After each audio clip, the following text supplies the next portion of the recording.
August 11th, 480 BC. The pass of Thermopylae, Greece, a narrow coastal corridor where the mountains meet the sea. 300 Spartan warriors stood in perfect formation, bronze armor gleaming in the Mediterranean sun. Behind them, nothing. Before them, 1 million Persian soldiers stretching to the horizon. King Leonidas, commanding the Spartans, prepared for the most heroic last stand in human history. For 3 days, these 300 perfect warriors would hold the pass against impossible odds. They would kill tens of thousands of Persians before finally being overwhelmed. Their sacrifice would save Western civilization from Eastern tyranny. Their courage would inspire warriors for 2,500 years. This is the story you know, the story told in books, taught in schools, immortalized in film. 300 Spartans versus 1 million Persians. The ultimate David versus Goliath. Democracy versus despotism. Civilization versus barbarism. There is only one problem with this story. Almost every single part of it is a lie. The number of Greeks was not 300, it was 7,000. The number of Persians was not 1 million, it was perhaps 100,000. The Spartans were not alone. 700 Thespian warriors stayed and died beside them. Yet history forgot their names. The battle was not a spontaneous act of heroism, it was a calculated political sacrifice, and the Persians were not barbarian hordes. They were a sophisticated empire, more tolerant and advanced than the Greeks they fought. This is the story of how propaganda becomes history, how 300 became more famous than 7,000, and how we've been believing a lie for 25 centuries. This is what really happened at Thermopylae. Act 1. The myth that conquered the world.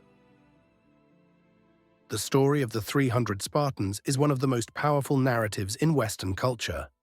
It has been retold continuously for 2,500 years, each generation amplifying the heroism, simplifying the complexity, until myth completely replaced reality. The modern version reached its apotheosis in 2006 with the film 300, directed by Zack Snyder. The movie depicted Spartan warriors as flawless physical specimens fighting against Persian monsters and deformed slaves. It grossed over $450 million worldwide. It embedded specific images into global consciousness. 300 perfect warriors, 1 million Persian invaders, heroic sacrifice saving civilization. But the foundation of this myth was laid 2,500 years ago by a man who was, fundamentally, a propagandist, masquerading as a historian. Herodotus, the father of history, wrote his account of the Persian Wars around 440 BC, 40 years after Thermopylae. His histories are the primary source for everything we know about the battle. They are also riddled with exaggerations, impossibilities, and politically motivated distortions. Herodotus claimed the Persian army numbered 5,283,220 men. This number is physically impossible. To maintain supply lines for 5 million soldiers would require logistics beyond even modern military capacity. The ancient Persian road system, impressive as it was, could not feed such a force. The land itself could not support the passage of so many men. Modern historians, analyzing logistics, archaeological evidence, and comparative military data, estimate the actual Persian force at 100,000 to 300,000 men.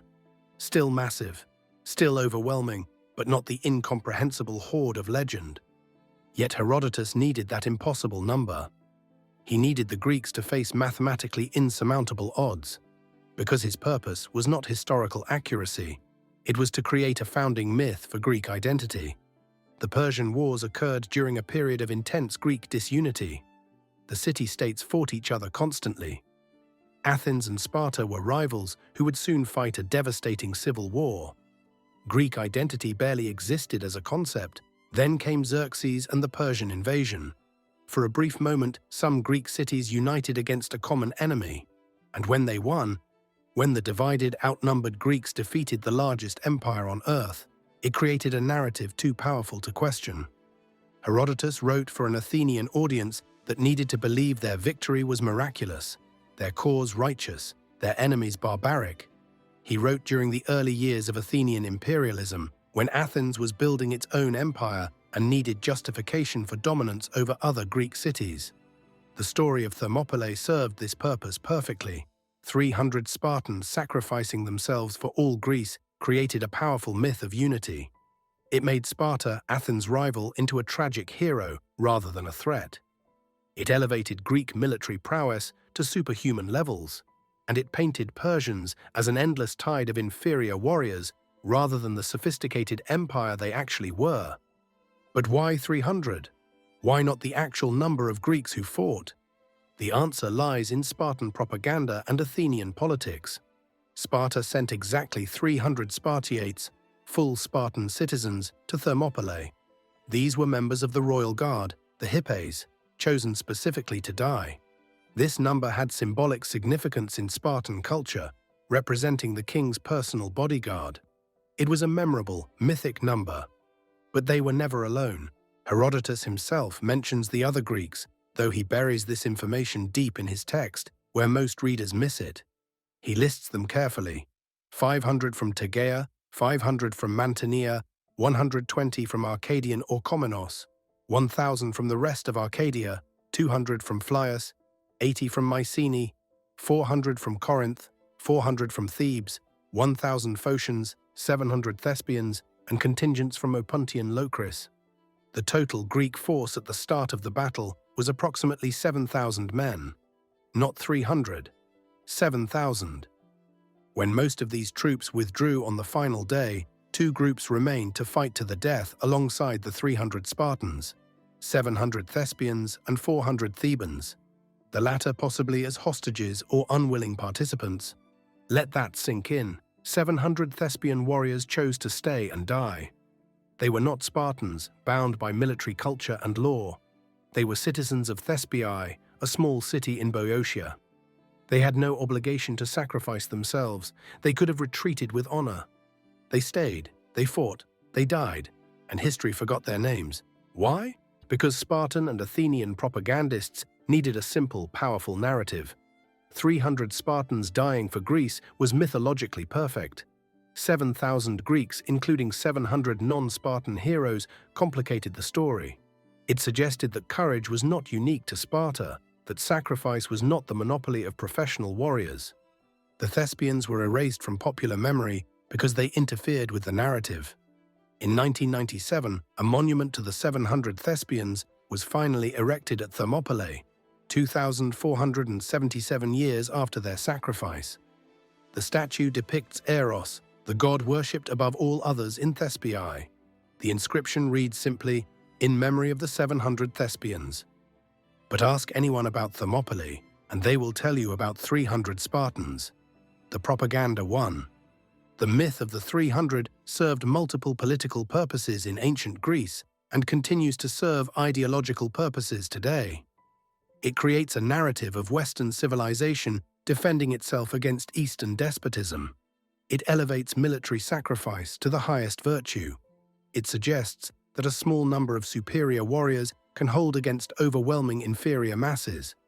This narrative has been deployed repeatedly throughout history. The Romans used it. Medieval crusaders invoked it. Modern Western military culture embraces it. The 300 Spartans became a template for how we think about courage, sacrifice, and civilizational conflict. But every part of this template rests on distortions and omissions. To understand what really happened at Thermopylae, we must dismantle the myth piece by piece and examine the uncomfortable truths beneath. Act 2. The reality, 7,000, not 300. The pass of Thermopylae in 480 BC was not the narrow corridor depicted in modern media. Erosion and sedimentation have dramatically changed the coastline over 2,500 years. In ancient times, the pass was approximately 100 meters wide at its narrowest point. Wide enough for substantial forces to engage, not the bottleneck shown in films where warriors fight one-on-one. The Greek position was strategically chosen but not impregnable. The Phocian Wall, an ancient fortification, provided some defensive advantage. The narrow pass prevented the Persians from using their cavalry effectively and limited the number of infantry that could engage simultaneously. But it did not reduce the battle to 300 Spartans, holding a choke point against infinite enemies. When the Greek alliance decided to make a stand at Thermopylae, They committed approximately 7,000 hoplites, heavy infantry. This was not the entire Greek military capacity. It was an advance guard, intended to delay the Persians while the main Greek fleet engaged at Artemisium and while southern Greek cities prepared their defenses. The composition of this force reveals important truths about Greek society and warfare that the myth obscures. The 300 Spartiates were full Spartan citizens, members of the elite warrior class. But Sparta's military strength came not just from these citizens, but from the perioikoi, free non-citizens who provided additional troops, and the helots, state-owned slaves, who served as light infantry and support personnel. The Spartan contingent at Thermopylae likely included helots who are completely absent from popular accounts. The 700 Thespians came from a small polis with a population of perhaps 10,000 total. 700 fighting men represented nearly the entire military-age male population of the city. Their commitment was proportionally far greater than Sparta's. Thespiae was sending its future, every young man capable of bearing arms. When they chose to stay for the final stand, they were choosing collective sacrifice that would devastate their city for generations. General Demophilus, son of Diadromes, commanded the Thespian contingent. Unlike Leonidas, whose name echoes through history, Demophilus is nearly forgotten. Ancient sources mention him briefly, noting only that he refused to retreat and died fighting. We don't know his age, his previous military experience, or his motivations. History denied him the immortality it granted to the Spartan king. The other Greek contingents represented the reality of Greek military power. Diverse city-states with varying levels of commitment, different military traditions, and complex political motivations. The 1,000 Phocians were positioned on the mountain path that would become the avenue of Greek defeat. The 400 Thebans were present either as genuine allies or as hostages ensuring Thebes' loyalty. Sources conflict on this point. For the first 2 days of battle, this force of 7,000 Greeks successfully held the Persian army. Not through individual heroics, but through superior armor, superior formation tactics, and the advantages of defensive terrain. The hoplite phalanx was a revolution in warfare. Heavily armored infantry, each man carrying a large round shield, hoplon, that protected both himself and the man to his left, locked together in tight formation. The phalanx moved as a single organism, presenting an impenetrable wall of bronze and iron. Persian infantry, by contrast, were more lightly armored, carrying wicker shields and depending on mobility rather than formation density. In an open-field battle, Persian numbers and cavalry would have overwhelmed the Greeks. But in the narrow pass, the Greek phalanx became an anvil against which Persian attacks shattered. Contemporary accounts describe the Persian attacks in detail.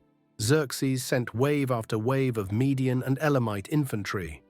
They died in heaps at the Greek spear points. He deployed his elite immortals, 10,000 heavy infantry who were supposed to be the best soldiers in the Persian army.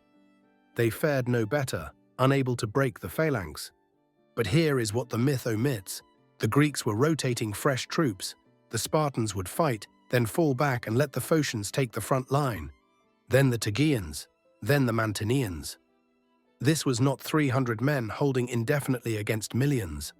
This was 7,000 professional soldiers using sound defensive tactics against a force that may have numbered 100,000 to 300,000. The Greeks had advantages beyond terrain and armor. They were fighting for survival. The Persians were fighting for conquest. Motivation matters in close combat. When the phalanx held, when Persians died by the hundreds, the psychological effect on subsequent waves was devastating. Xerxes, according to Herodotus, leapt from his throne 3 times during the battle, fearing for his army. This detail, likely embellished, nonetheless captures the reality. The Persian king expected to overwhelm the Greeks in hours. Instead, days passed with mounting casualties and no breakthrough. The Greeks were winning, not dramatically, not miraculously, but through professional military competence. They were demonstrating that heavy infantry in good defensive terrain could hold against larger forces indefinitely, as long as supplies lasted and as long as the position could not be flanked. Then came the betrayal. Ephialtes of Malis, a local Greek, revealed to Xerxes the existence of the Anopeia path. a mountain trail that circumvented the Thermopylae Pass. In exchange for gold, Ephialtes became history's most famous traitor. But here's the truth that the myth obscures. The Greeks knew about the Anopeia Path. They had stationed 1,000 Phocian hoplites specifically to guard it. The betrayal was not revealing an unknown route. It was providing the Persians with detailed guidance on how to navigate it quickly. On the night of the second day, Xerxes sent his immortals up the mountain path, guided by Ephialtes. At dawn, they descended behind the Greek position. The Phocians, hearing the Persian approach, retreated to higher ground rather than holding the path. Whether this was cowardice, confusion, or a reasonable tactical decision remains debated. Regardless, the flanking move succeeded. Leonidas received news at dawn on the third day that Persian forces were behind his position. The Greek position was untenable. Retreat was the only logical option. Most of the Greek contingents withdrew, heading south to join defensive positions at the Isthmus of Corinth. Leonidas, the 300 Spartiates, the 700 Thespians, and the 400 Thebans remained. This final stand, where approximately 1,400 Greeks faced encirclement and annihilation, is the source of the legend. But why did they stay? The official explanation, recorded by Herodotus, was that Leonidas was obeying an oracle from Delphi. The prophecy stated that either Sparta would be destroyed or a Spartan king must die. Leonidas believed his death would save Sparta. This explanation satisfies the narrative of heroic sacrifice, but it obscures the darker political reality of why Leonidas and his 300 were at Thermopylae in the first place. Act 3. The Dark Politics. Leonidas was sent to die. King Leonidas I of Sparta was 60 years old in 480 BC. In a society that valued youth, physical perfection, and martial prowess above all else, 60 was ancient. Spartan kings were not absolute monarchs. They shared power with the Gerousia, Council of Elders, and the Ephors, elected magistrates who often held more practical power than the kings. By 480 BC, Leonidas had reigned for 10 years, but his influence was waning. Younger men questioned whether an aging king should lead Sparta's armies. The Olympic Games were being celebrated in August 480 BC. Spartan law prohibited military campaigns during religious festivals. The Olympic truce was sacred, binding on all Greeks. This law had a practical purpose. It prevented Sparta from deploying its full military power at inconvenient times for the ruling oligarchy. When news of the Persian invasion reached Sparta, the Ephors declared that only a small advance force could be sent to Thermopylae. The main army would remain in Sparta for the festival, then march north afterward. The advance force would consist of the king's personal bodyguard, 300 hippes, the royal guard. This decision condemned Leonidas and his 300 to die. The Ephors knew the force was insufficient. They knew the Persians would not wait for the Olympics to conclude. They knew that 300 Spartans, even with allied support, could not hold Thermopylae indefinitely. They sent Leonidas on a suicide mission and called it religious obligation. Why? Why would Sparta's leadership intentionally sacrifice their king? The answer lies in the brutal internal politics of Sparta and the requirements of the Spartan system. Sparta was not a normal Greek polis. It was a militarized slave state. Approximately 90% of the population were helots, state-owned slaves who worked the land and produced the food that allowed Spartan citizens to train for war full-time. The ratio was approximately 35,000 Spartan citizens, including women and children, ruling over 250,000 helots. This system required constant terror to maintain. Helots outnumbered Spartans 7-1. If they ever rebelled successfully, Sparta would cease to exist. To prevent this, Sparta deployed psychological and physical brutality on a scale unique in the Greek world.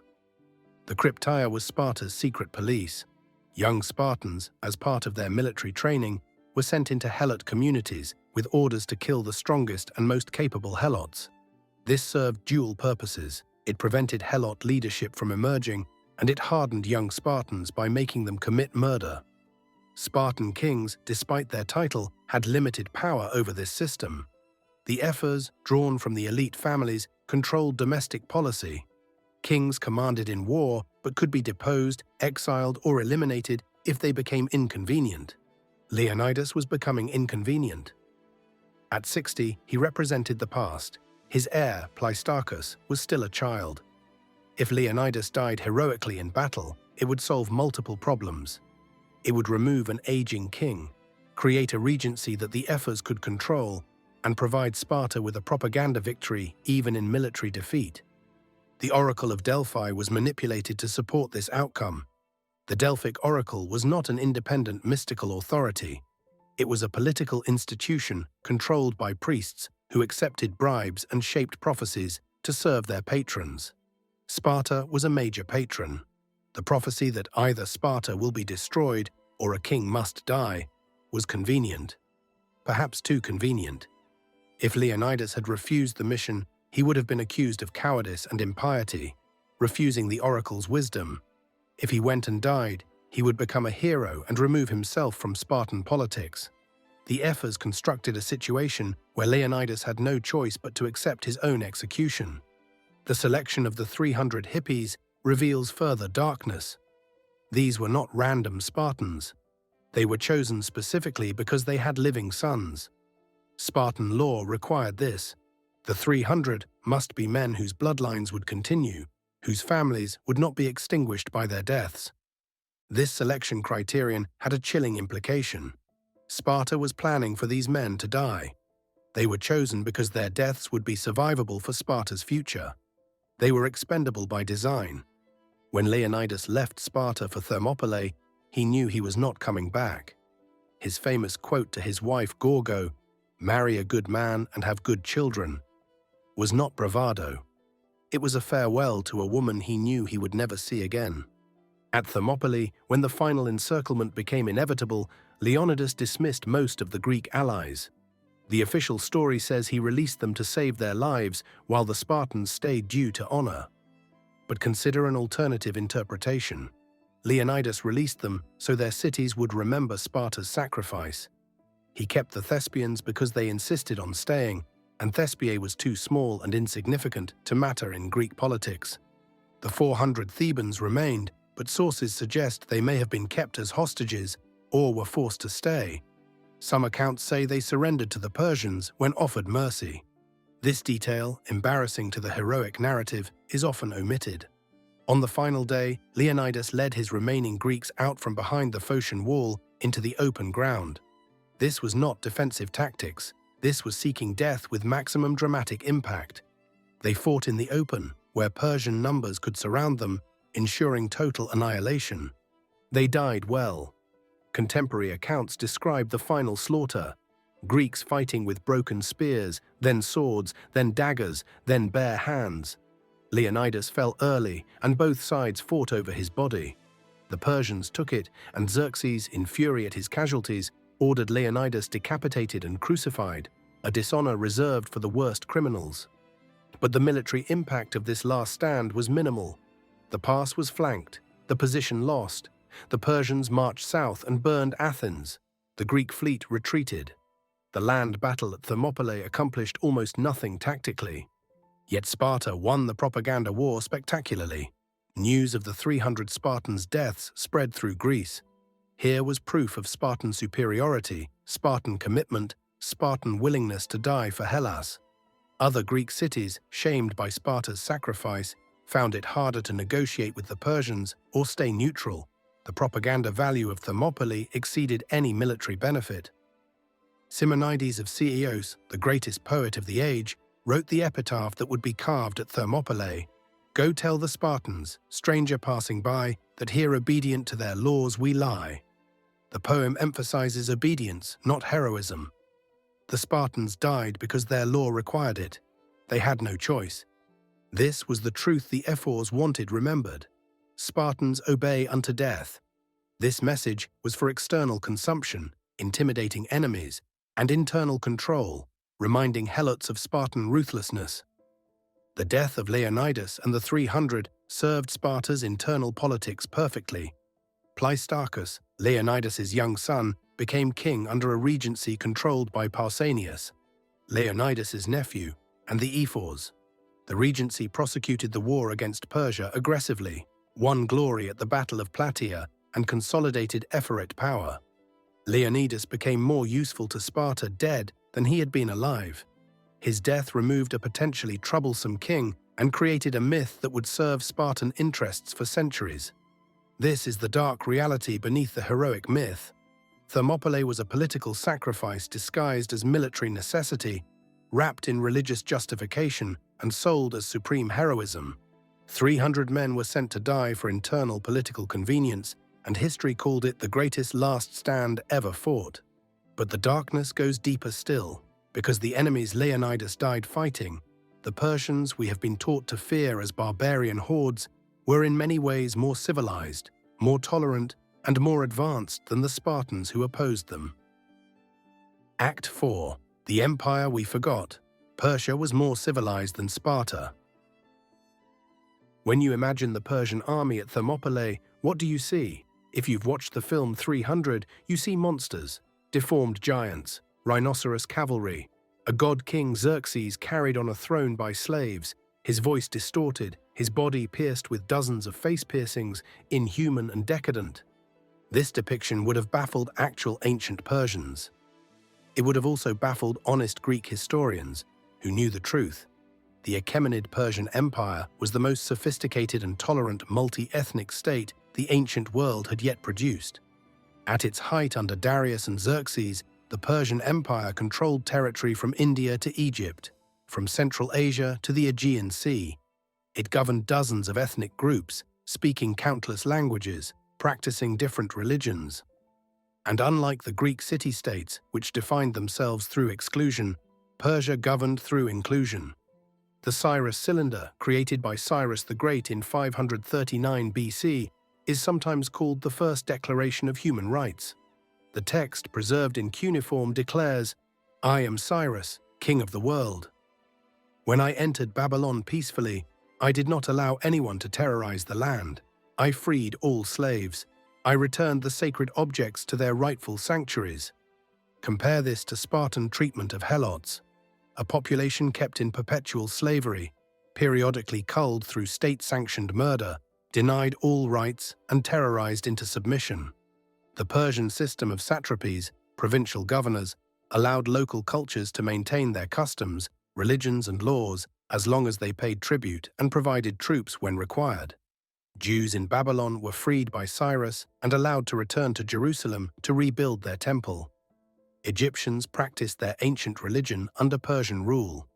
Greek cities in Ionia lived under Persian governance without forced cultural conversion. When Xerxes invaded Greece, he was not leading a barbarous horde. He was commanding a professional army drawn from across the known world. Median cavalry, immortal infantry, Egyptian marines, Phoenician sailors, Bactrian horse archers, Indian infantry, Arab camel riders. This diversity was a strength, not a weakness. Different units brought different tactical capabilities. The Immortals, contrary to popular myth, were not zombie-like fanatics. They were an elite force of exactly 10,000 Persian and Median heavy infantry, so named because their number was always maintained. When one fell in battle, another immediately replaced him, making them immortal as a unit. They were well-trained, well-equipped, and highly effective. Their performance at Thermopylae, while unsuccessful against the Greek phalanx in narrow terrain, demonstrated discipline and courage. Xerxes himself was not the effeminate, decadent monster of Hollywood imagination. He was an experienced administrator and military commander who had successfully governed the largest empire in the world for 5 years before invading Greece. His invasion was not irrational aggression. It was response to Greek interference in Persian territory. The Ionian Revolt of 499 to 493 BC, where Greek cities under Persian rule rebelled with support from Athens, had threatened Persian control of the Aegean. Darius's first invasion in 490 BC, defeated at Marathon, was punitive response to Athenian involvement. Xerxes' invasion in 480 BC was finishing what his father started, securing the western border of the Persian Empire by subjugating mainland Greece. From the Persian perspective, they were the civilized power putting down rebellious frontier peoples. The Greeks were the barbarians, divided, constantly warring among themselves, economically primitive compared to Persian wealth. And here is the most uncomfortable truth. Xerxes offered the Greeks, especially the Helots, something Sparta never would: freedom. Persian policy when conquering Greek cities was to overthrow oligarchies and establish democracies or popular governments. This was not altruism, it was sound imperial policy. Common people generally preferred Persian rule to domination by local aristocrats. By positioning themselves as liberators, Persians made occupation easier. In Sparta's case, Xerxes' army included Helots who had fled Spartan control. The promise was explicit: join Persia, and you will be free men, not slaves. If Persia had conquered Sparta, the Helots would have been liberated. The Spartan system, which required constant terror to maintain slavery of 9/10 of the population, would have ended.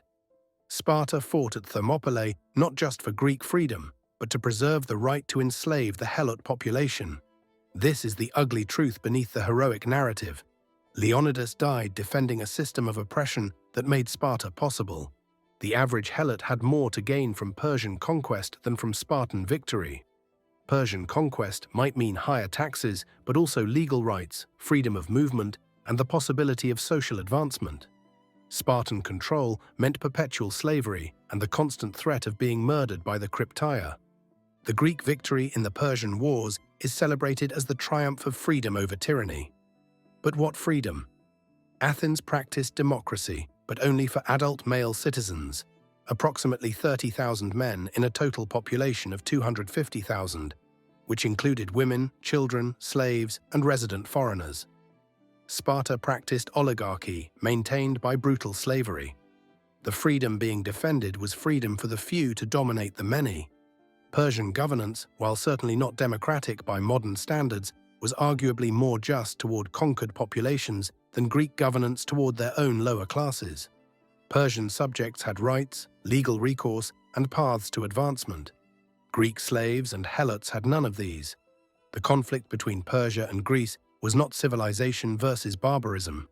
It was two different models of empire colliding: Persian centralized diversity versus Greek exclusionary city-states. Neither was morally superior in absolute terms, though Greek propaganda has convinced us otherwise for 2,500 years.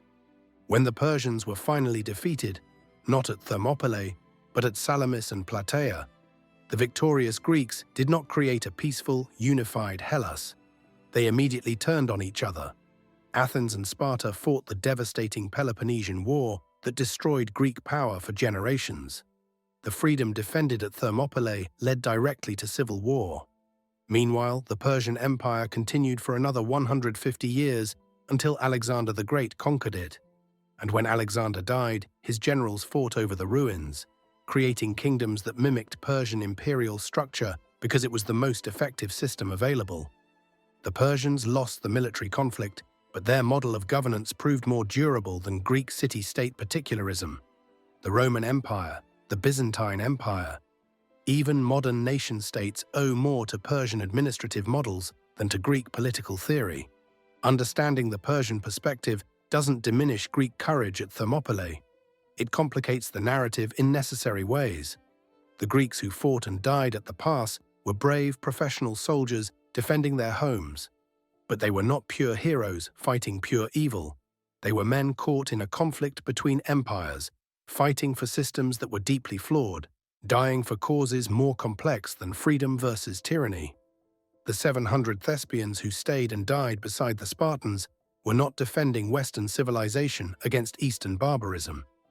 They were defending their city's independence against an empire that, from many perspectives, was more civilized than the society they were protecting. History is written by victors, but truth is more complicated than victory narratives allow. Act 5. The Real Victory, Salamis and Plataea. Here is the final piece of the puzzle that popular history omits. Thermopylae did not save Greece. Salamis and Plataea did. The battle at Thermopylae was a defeat, a gallant, costly defeat, but a defeat nonetheless. The Persians flanked the position, killed the defenders, and marched south unopposed. Athens was evacuated and burned.